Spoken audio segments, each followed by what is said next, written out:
Ultimate strength design of singly reinforced beam. We all know that beams resist loads applied laterally to the beam axis.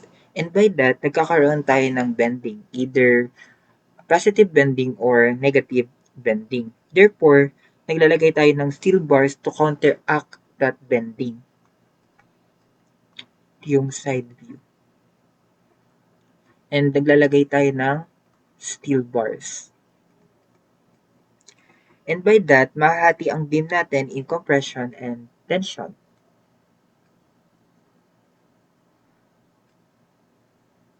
Ito yung tension side and yung compression side. Take note na hindi lagi sa baba ang tension at taas ang compression kasi depende yan sa type ng beam at type of loads applied. Example, sa cantilever. Diba sa cantilever, sa taas yung magiging tension nun and sa baba yung compression. And then, sa pagde-design ng beam, meron tayong tinatawag na under-reinforced beam and over-reinforced beam. Sa under-reinforced beam, yung steel natin fails before concrete crashes. Ibig sabihin, unang nagpe-fail sa under-reinforced beam yung bakal bago yung concrete. While sa over-reinforced beam, baligtad. Concrete muna yung nagfe-fail or concrete yields first before steel fails. So, dapat i-design natin ang singly reinforced beam natin into under-reinforced beam. Kasi dito, nagbibigay muna ng warning or signs bago mag-fail yung beam. While sa over-reinforced beam, sudden collapse siya since concrete ang unang nag-fail. Example, dito. Sa dalawang picture na to, to tsaka to, under-reinforced beam yan. Kasi, makikita nyo may mga cracks. Ibig sabihin may sign siya. Meaning nun, nag-yield yung bakal doon. And then, hindi siya magko-collapse agad. While dito sa kabila, design siya under over-reinforced beam. And, tignan nyo, sudden collapse yung concrete mo kasi unang nag-fail yung concrete. So, dapat yung bakal muna ang sirain bago yung concrete sa pagde-design.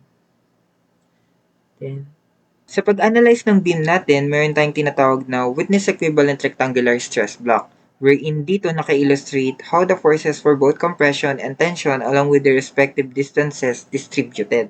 And in singly reinforced beam, ganito siya. Meron tayong area of tension bars and meron ding area for concrete or yung for compression side.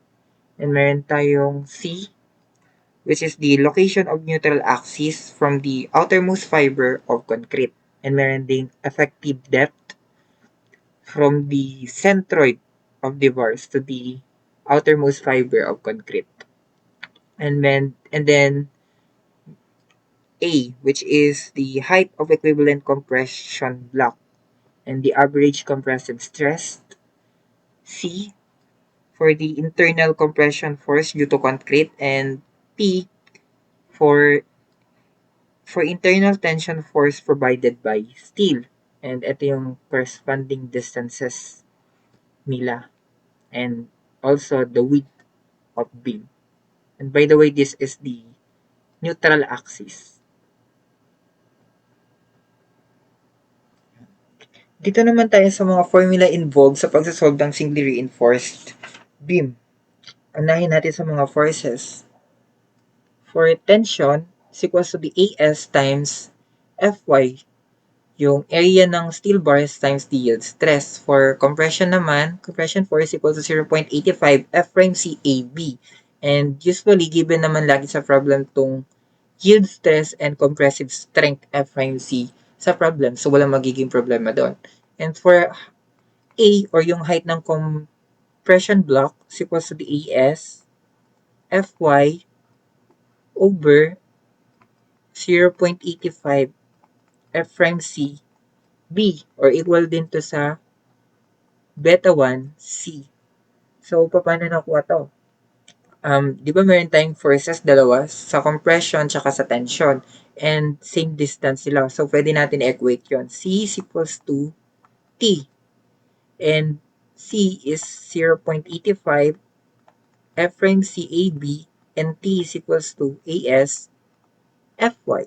And then, isolate nyo lang yung A and makukuha na natin ito. For C naman, is equals to the 600 times the effective depth over 600 plus Fy. And for resisting moments or nominal moments, dalawa yun. Pwedeng sa concrete or sa steel ka mag-moment. For nominal moment, Mn, dalawa yun. For concrete and for steel. Dito muna tayo sa concrete. Di ba kapag minoment mo to,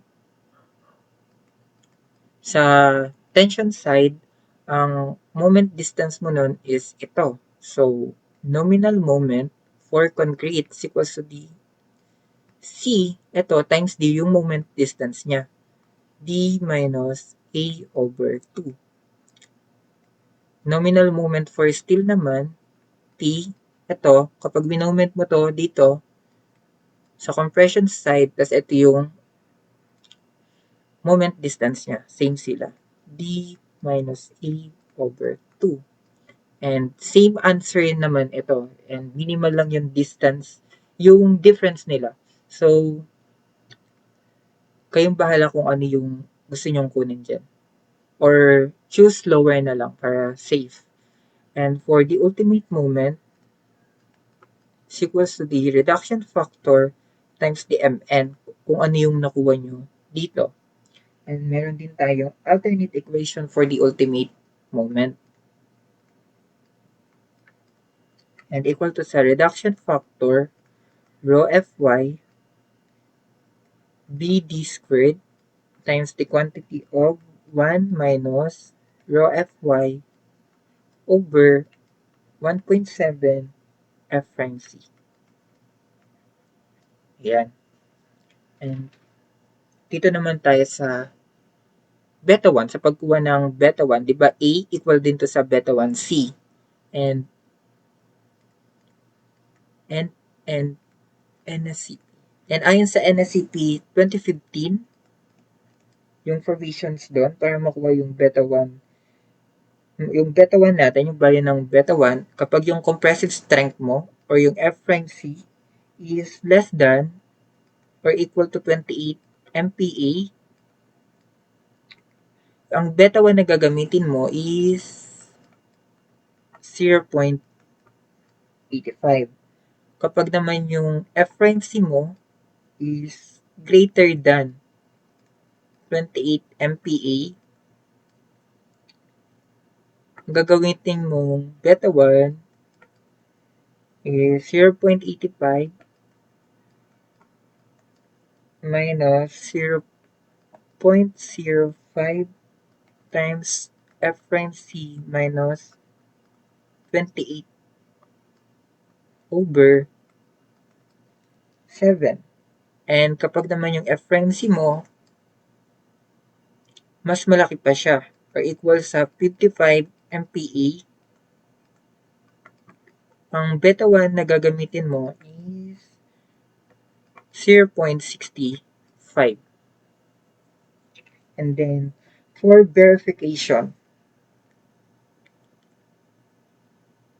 sa pagbe-verify natin if yung tension steel natin dito is nag-yield kasi i-check natin yun kung nag-yield ba siya or hindi. And sa pag-check, dalawa to. Pwedeng stress check or strain check. Verification. If tension steel will yield. Dito tayo sa verification. If tension steel will yield.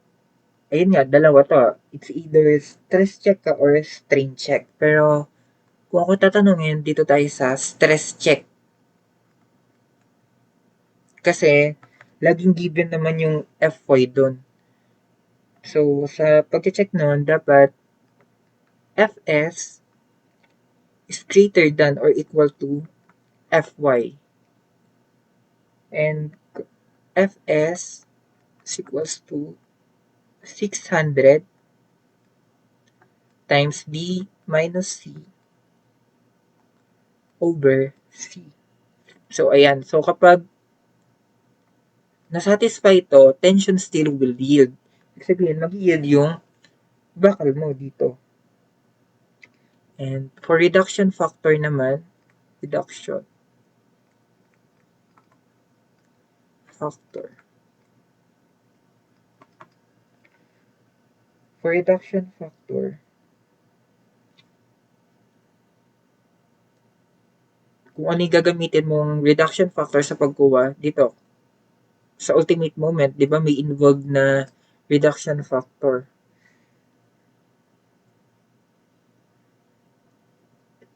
Meron tayong tinatawag na tension control, transition control, and compression control. Sa tension control, kapag ang Fs mo is greater than or equal to 1,000, yung reduction factor na gagamitin mo is 0.90. Kapag naman sa transition control, Fy mo is less than Fs, less than 1,000, gagamitin mong reduction factor is 0.65.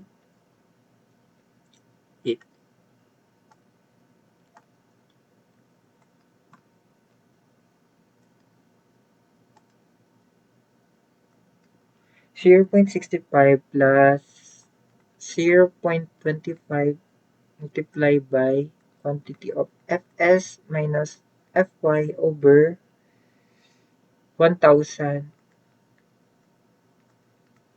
minus Fy. For compression control naman, Fs is less than Fy.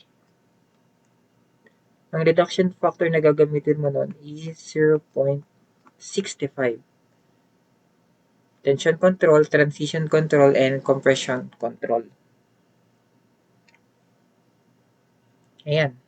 Dito naman tayo sa steps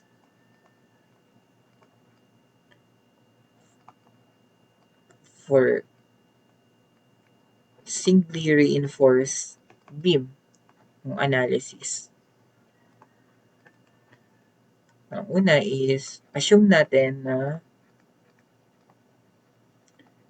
tension still will yield. And by that, Fs should be greater than or equal to Fy.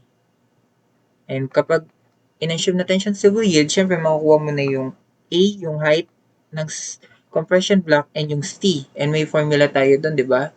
And for, pag nakuha mo na yun is, verify natin if tension still will yield ba through stress check. And kapag na-verify na, next step na natin is mako-compute na natin yung unknown. So, mako-compute na natin yung Mn and Mu or yung ultimate moment. Next step natin is check natin sa flexure wherein Mu capacity is greater than or equal to Mu max pag i-equate natin or kung pwede, kung i-check din natin yung adequacy for flexure. And paano naman if tension still does not yield? So, una, ang gagawin mo pa rin is mag-a-assume ka and kapag na-verify mo na hindi siya tension still will yield, ang gagawin mo, tension still does not yield,